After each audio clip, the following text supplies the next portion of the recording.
Здравейте, телци! Това е вашият хороскоп за 25-та година. Година, в която ще покажете на света своите таланти, като уточнявам, че това ще стане чрез вас лично или чрез вашите деца или децата на вашите деца. Така че ще се прояви някакъв много специален талант от предходните животи на вашите родители, баби, дядовци. Това е много подходящо време за раждане на дете в семейството.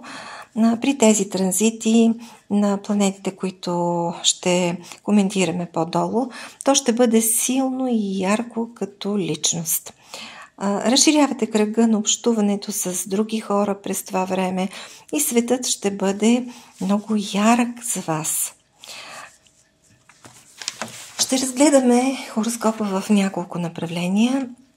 На първо място, личния живот. За 25-та година вие ще бъдете под въздействието на южния кармичен възел или опашката на дракона по отношение на личния си живот и ще усетите много уют в отношенията, а също така може да усетите и прекратяване на отношения с партньор, който не е вашият.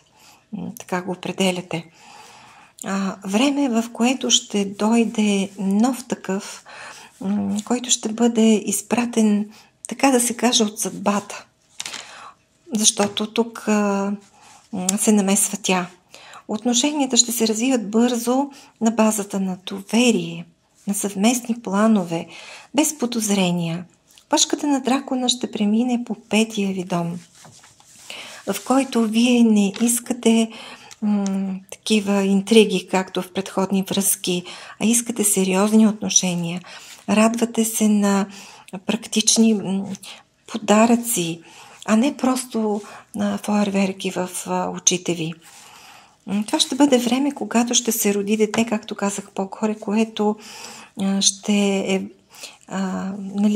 може би, душата на ваш предтеча и той ще носи тази хубава карма в рода, ще донесе много добър смисъл с раждането си. И за това ще породи някаква нереализирана от предходни животи карма, която сега ще затвърди силно присъствие в обществото. И така, северният кармичен възел е в 11-ти дом, домът на чуждите деца. Абсолютно възможно е да припознаете или да осиновите дете, а също и да се грижите за чужди деца през 25-та година. На второ място това са финансите. Ще разгледаме финансите. До 16 юни 25-та година Юпитер ще бъде в напрегнат аспект към Сатурн. Но по финансовата ос всичко ще бъде доста планирано и няма да бъде с някакъв бум от случайни събития. Вие ще печелите парите си трудно, но ще имате нови източници на доходи и това ще бъде нещо трайно и много специално. Затова първата половина на 25-та година ще имате развитие на проекти, които са започнали от есента, но едва сега, на 24-та година, но едва сега те ще се затвърдят и ще се решат. От 26-та година ще имате нов източник на доходи. От юли до ноември 25-та година този източник на доходи ще се развива така, както до този момент не се е случвало. Вие ще бъдете просто гаденици на съдбата в този смисъл. Нови впечатления и работа ви чака, усещане за стабилност.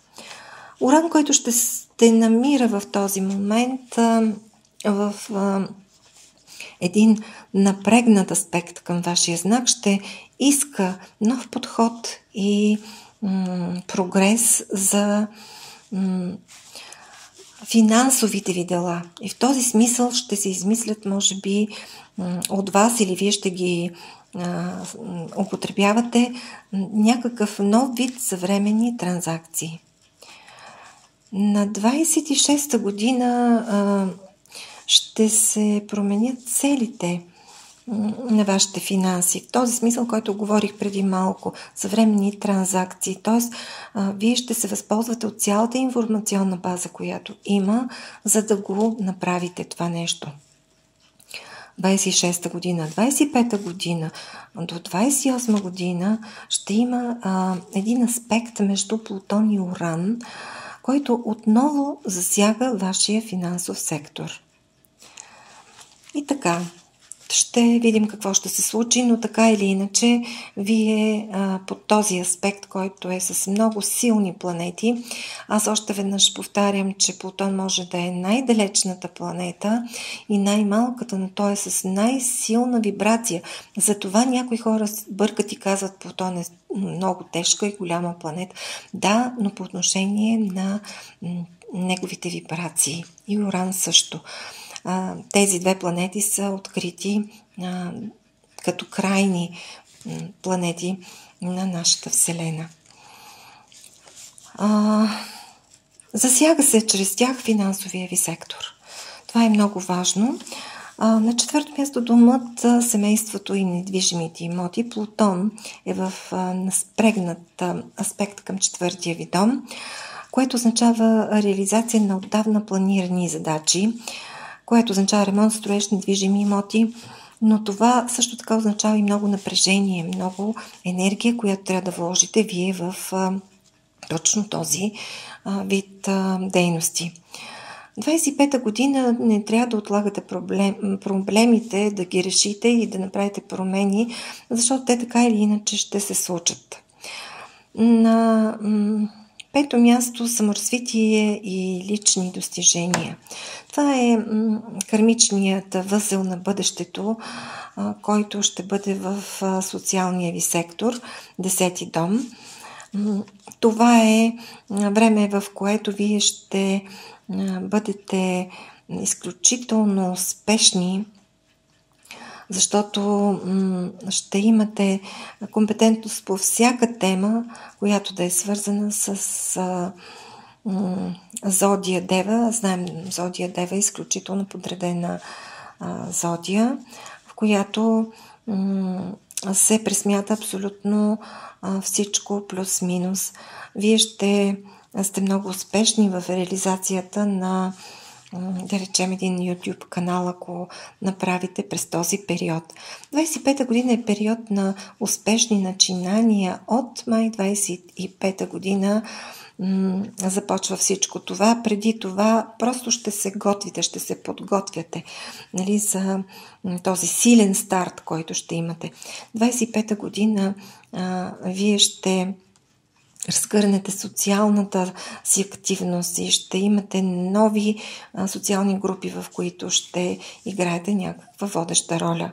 25-та година е времето, когато ще се така да се каже, покажат вашите таланти и талантите чрез вас на вашите предци. Което е много хубаво. Всъщност аз винаги съм била за това, да може да се даде на една личност много таланти, свише и тя да ги реализира в живота, а не просто да се ползват привилегии, контакти, които да бъдат незаслужени за определен човек, но просто да му се дава такава възможност. И така да продължим нататъка по месеци. Януари е много напрегнат в началото, от самото начало на 25-та година. Изключително напрежение, което трябва да внимавате всичките зодии, включително и вие. От 3 януари много напрегнат аспект между Марс и Плутон. Марс е просто в силата си. Много трудности с документи, сменят се много планове, които сте имали. През целия месец Марс ще бъде в ретро движение, но ще бъде много напрегнато. Това означава, че не е време за ново начало. Не бързайте. Емоционално сте пълни с надежди и затова, разбира се, е виновно и новолунието, което е в 10-я ви дом. Нови амбиции, нов статус, нова професия, нови планове. Ще правите сметка и за брак даже. Февруари 25-та година вие ще се връщате по процеси и документи, които сте правили преди това, като решения. Ви предстои отново да ги преразгледате и да се върнете към една отдавна свършена работа, която трябва да преработите. Пътища от миналото ще се връщат към вас и пълнолунието, което ще бъде в 4-я ви дом през февруари, но означава завършване на тема, която е свързана с недвижими имоти. И наследствени също. Новолунието в 11-я дом в Риби. Това е възнаграждение на вашите надежди, вяра в успеха, вдъхновение, защото 11-я дом е един много хубав дом на наградите, които пристигат свише. Март 25-та година, Венера е в ретро движение до 13 април 25-та година и много начинания свързани с идеи, които имате, но не и с инвестиции. Можете да се върнете в стар колектив, може да ви вдъхновяват стари отношения, но не бързайте с реализацията им. Лунното затъмнение в 5-я дом изменя структурата и връзката с децата, с личния ви живот е свързано това и творчески проекти. Много ясно ще има по отношение на личния ви живот.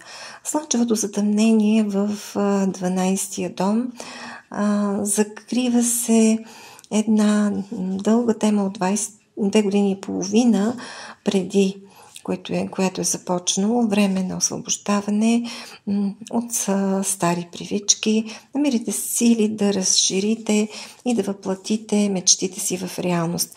От 23 март 25 година, началото на новия венериански цикъл, той ще бъде по 12 ви дом.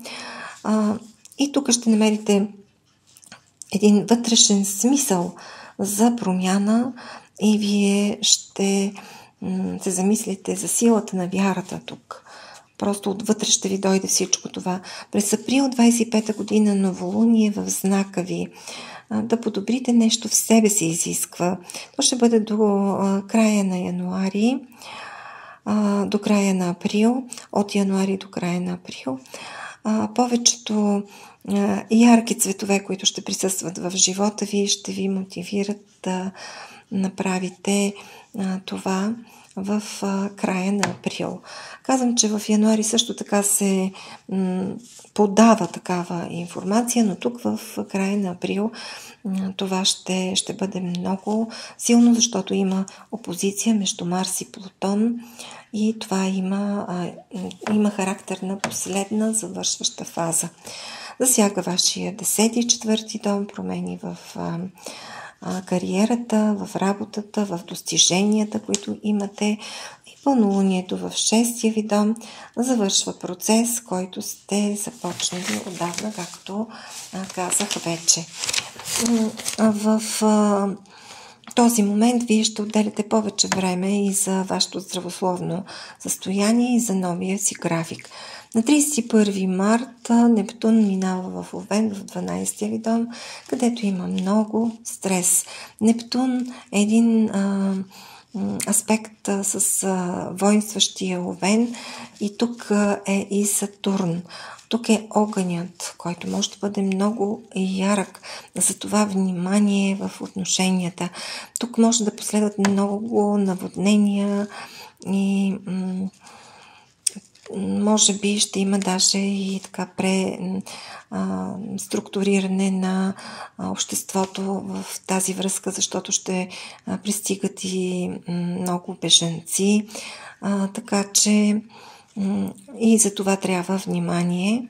31 март, казахме, програмата се включва за реализация на мечтите ви от май 25 година, пълнолунието в 7-я дом на партньорските отношения и ясност в партньорските отношения.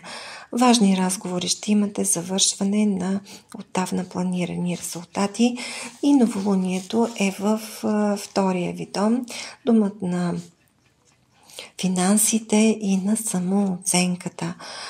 Тук ще получите във връзка с това нови идеи за получаване на доходи, мислите за материални дела и целият цикъл Марс започва, когато Марс е в 4-я дом.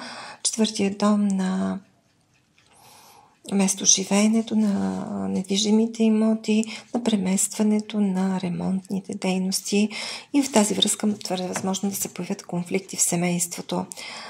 Суета има в дома, трудно е да се намери време за всичко, а през юни 25 година Венера идва в 1-я ви дом. Много добра новина за вас. Вие чувствате, че сте придобили, може би, една вътрешна цялост. Вие се харесвате и по този начин давате шанси на другите да ви харесат. Пълнолунието е в 8-я ви дом. Доходите на партньора тук се увеличават и в тази връзка и за вас. Новолунието е в 3-я дом. Не седите на едно място. Имате много суета с много позитивен аспект. Вие получавате документи. Юпитер напуска 2-я ви дом и отива в 3-я дом. Тук има много информация, възможност за ръст в този смисъл в онлайн бизнес. И тук ще имате интензивно развитие. Ще дойдат и нужните хора по 3-я дом, контакта с хората. Прекрасно време за разни посредници, които могат да осъществят контакти с различни хора, които да помогнат. Юли 25-та година Венера идва във 2-я ви дом.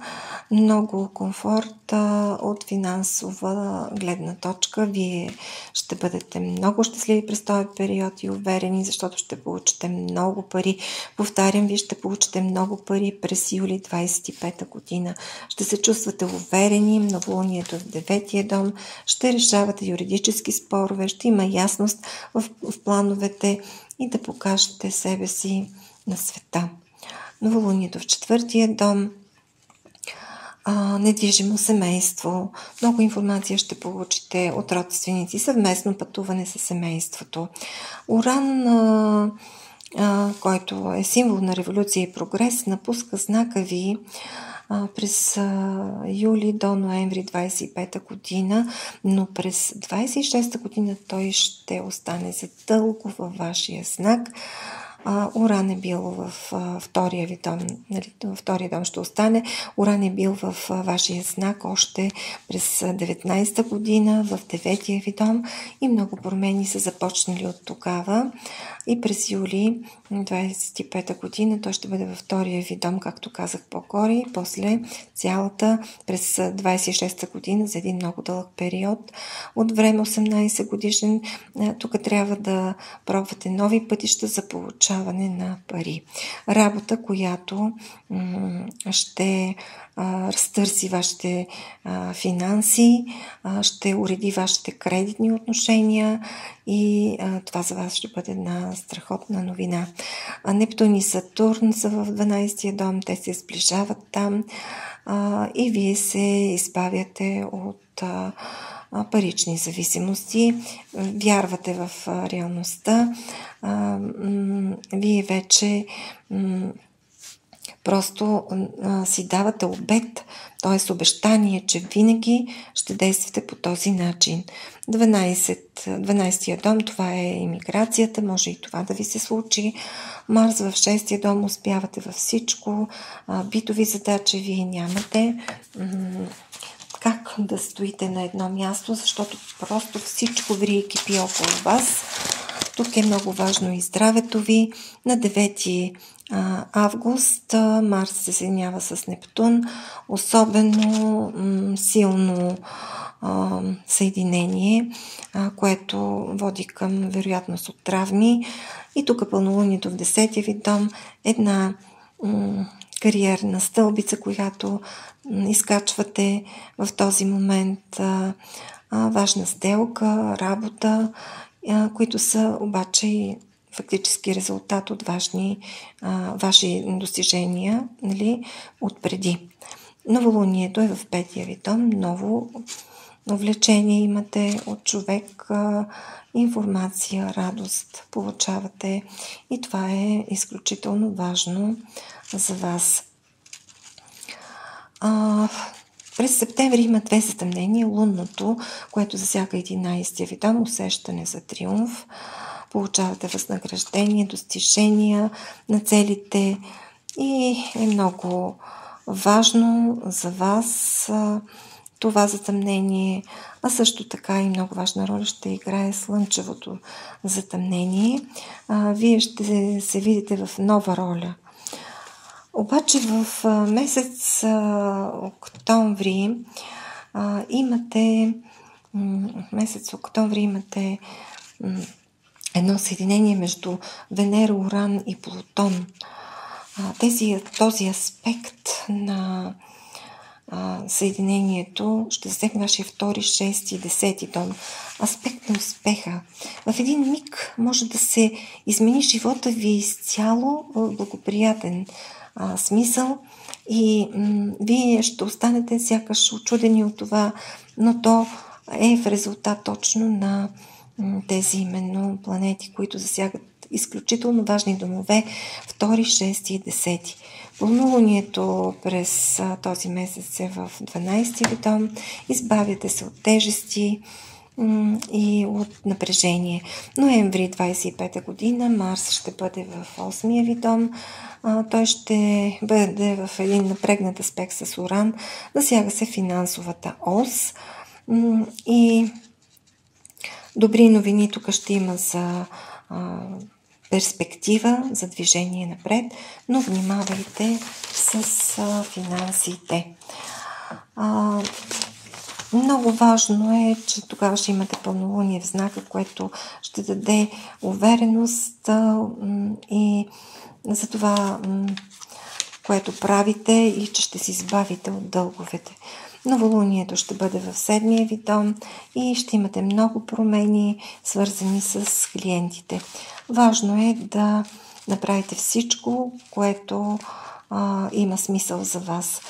И ще успеете, защото планетите ви го гарантират. Декември е месец на финансите, отново пълнолуние във 2-я ви дом. Получавате парите, които искате, завършвате работата, която сте започнали, а новолунието е в 8-я ви дом, време в което имате много позитивен ръст на доходите на партньора ви, което е добре за вас. И 26-та година ще имате промени в местоживеенето и в ръста на социалната си стълбица. Може да имате брак с успешен човек, който ще бъде за вас и пример и вие ще се гордеете с него. Но това, което искам да обърна сега внимание, че 25-та година, скъпи телци, ще бъде подготовка за решаващата стъпка на вашия живот през 26-та година, когато ще почувствате истински триумф и подем в живота си. Така че гответе се стъпка по стъпка за решаващата стъпка. Аз съм сигурна, че ще успеете, защото вие знаете как да го направите и освен това сте предупредени от мен. Желая ви весели, коледни и новогодишни празници и ви казвам до скоро!